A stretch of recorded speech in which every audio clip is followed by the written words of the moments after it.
बड़ी कठिन है ये मानव की जिंदगी, ये मानव का जीवन। और इस मानव के जीवन में भी सबसे ज़्यादा कठिन है भगवत भजन करना। एक बात अपनी ज़िंदगी में उतार कर रखिएगा कि जीवन तो मिल जाता है, मानव की योनि से छूटोगे कोई दूसरी योनि में चले जाओगे, दूसरी योनि से छूटोगे कोई तीसरी योनि में चले जाओगे, तीसरी योनि से छूटे कोई चौथी योनि में चले जाएंगे। पर इन योनियों से तो हम मुक्त होते रहेंगे। पुनरपि जननम पुनरपि मरणम, जन्म और मरण की इस प्रपंच से हम बार बार छूटते रहेंगे। पर इन प्रपंच से मुक्त कैसे होंगे? इन प्रपंचों से मुक्त होने का भी तो कोई तरीका होना चाहिए। इन प्रपंचों से मुक्त होने का भी कोई एक तत्व होना चाहिए, एक तरीका होना चाहिए कि हम इनसे मुक्त हो सके। सनातन हिंदू धर्म में तुलसीदास बाबा ने 5 रत्न कहे। तुलसीदास बाबा 5 रत्नों का वर्णन करते हैं कि 5 रत्न अपनी जिंदगी में होना चाहिए।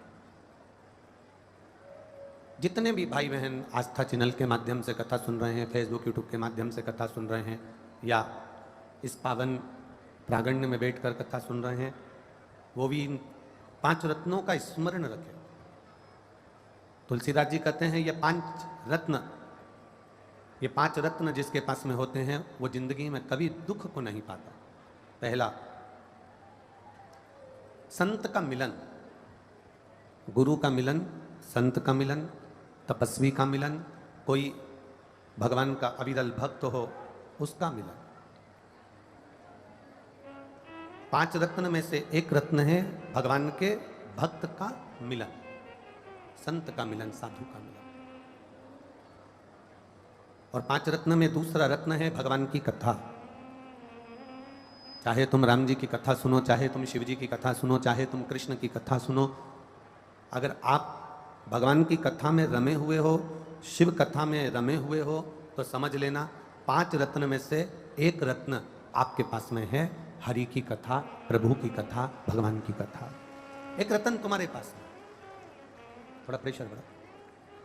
5 रत्न में से दूसरा जो रत्न है वो है हरि कथा, प्रभु की कथा। और शिव महापुराण की कथा कहती है तीसरे नंबर का जो रत्न है वो है दया करना, एक करुणा करना, दया। दया ये नहीं कि परिवार वालों पर कर रहे हो तो बाहर वाले पर ना करो, बाहर वाले पर कर रहे हो तो परिवार वाले पर ना करो, ऐसा नहीं है। दया ये नहीं देखी जाती कि ये घर का है कि बाहर का है। दया तो दया होती है, करुणा तो करुणा होती है। 5 रत्न में से ये तीसरा रत्न है दया, और चौथा रत्न है हमारा धर्म। जिस सनातन धर्म में हम रह रहे हैं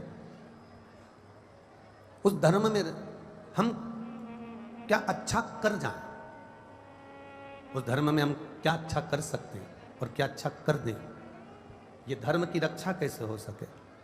हम लोग अपने अपनी भाषाओं में कहते हैं धर्म की जय हो, अधर्म का नाश हो, प्राणियों में और विश्व का कल्याण हो। अर्थात धर्म की रक्षा की बात भी अगर कोई करे तो समझ लो कि वो 5 रत्न में से एक रत्न है हमारा। और 5वें नंबर का रत्न है उपकार कर देना। किसी पर कुछ उपकार कर दिया, एहसान कर दिया, कोई उनका कार्य कर दिया, किसी को आपने कुछ अच्छा कर दिया, उसके बाद में ये मत सोचना कि ये हमारे लिए कुछ करेगा। आप किसी को पानी पिला दो, आप किसी को भोजन करा दो, तो भोजन कराने के बाद में तुम ये विचार मत करना कि हम जब इसके घर जाएंगे तो ये हमको भोजन कराएगा, हम जब इसके घर जाएंगे तो हमको पानी पिलाएगा। ना ना ना, आप तो अपना कर्म करते चलो, अपने कार्य में तल्लीन बनते चलो, आगे उसकी मर्जी है वो आपको कहाँ ले जाकर छोड़ता है।